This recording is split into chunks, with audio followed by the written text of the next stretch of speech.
Hello, good day everyone. Sa lahat po ng makakapanood ng video na to, bago ang lahat, ako nga po pala si Jomel Roy Loba, isang 21 years old butcher dito sa Dunbia, Treverly, Launceston, Cornwall.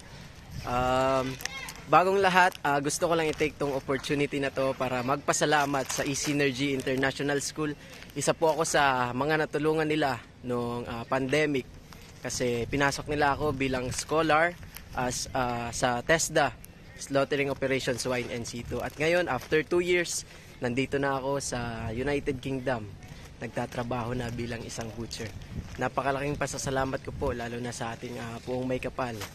Dahil ginabayan niya ako at binigyan niya ako ng lakas para mapunta dito sa lugar na to. At para makapag-provide ng mga kailangan ko para sa aking pamilya.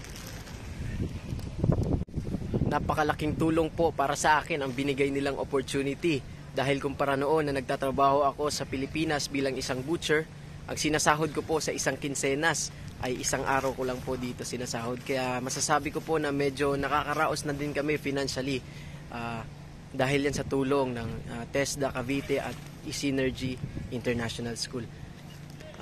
Sa pangunguna po ni Ma'am Kate, maraming salamat po ma'am dahil sa lahat ng tulong nyo ay ako ay nandito na.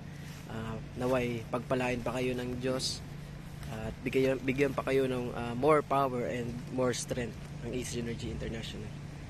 Yun lang po, maraming salamat.